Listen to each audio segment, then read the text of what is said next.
جس طریقے سے لوکان فیہما آلیۃ الا اللہ کو لفظ کے اندر کہا گیا کہ اگر بالفرض دو معبود ہو جائیں، اسی طریقے سے اگر بالفرض اس دنیا کے اندر اللہ کے نبی صلی اللہ علیہ وسلم کے بعد کوئی نبی آ جائے تو آپ کی نبوت میں کوئی فرق نہیں پڑے گا. قائل نہیں ہے اس بات کی کہ آپ کے بعد کوئی نبی آئے گا اور وہ زیادہ مقام والا ہوگا، اس بات کے قائل نہیں ہے، بلکہ قضیہ فرضیہ فرض کیا گیا ہے، قضیہ فرضیہ تسلیم کیا گیا ہے.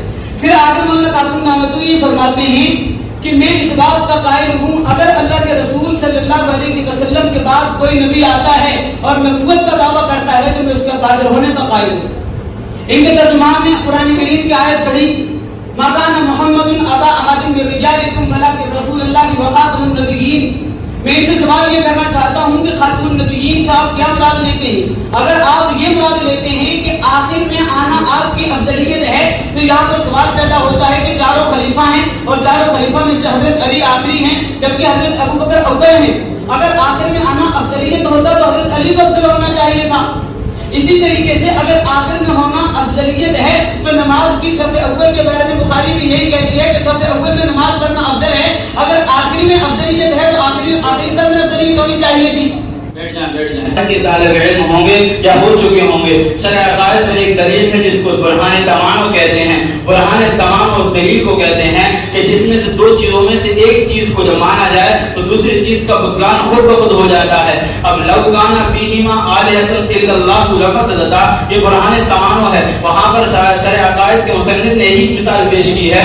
اب اگر اس میں سے کسی ایک چیز کو مانا جائے گا تو دوسری چیز کا بطلان ہو جائے گا کہ اگر اللہ تبارک و تعالیٰ دو ہوں گے تو پوری دنیا میں فساد ہو جائے گا. یعنی اللہ تعالیٰ دو نہیں ہیں تو اس بات کا بطلان ہو گیا کہ دنیا میں فساد نہیں ہے. اب میں ان سے سوال کرتا ہوں کہ اگر آپ یہ کہہ رہے ہیں کہ نبی اکرم صلی اللہ علیہ وسلم بالفرض نبی کے بعد کوئی نبی بالفرض آ جائے، اب اگر آ جائے تو آپ کا پہلا جو مفہوم ہے وہ باطل ہو جائے گا، یعنی آپ کی خاتمیت ختم ہو جائے گی. اور اگر نہ آئے تو پھر آپ کے امام کی بات غلط ہو جائے گی، بیہودہ بکواس ہو جائے گی. دوسری جگہ پھر اسی تحذیر الناس میں حضرت نانوتوی بھی فرماتے ہیں کہ ما کان محمد ابا احد من رجالکم ولکن رسول اللہ وخاتم النبیین سے اگر ختم نبوت تآخر زمانی کے اعتبار سے مانی جائے تو یہ مقام مدح نہیں ہے. دیکھیے اللہ تبارک و تعالیٰ آپ صلی اللہ علیہ وسلم کی تعریف کر رہے ہیں اور آپ صلی اللہ علیہ وسلم خود یہ دلیل دے رہے ہیں کہ میں لا نبی انا خاتم النبیین لا نبی بعدی.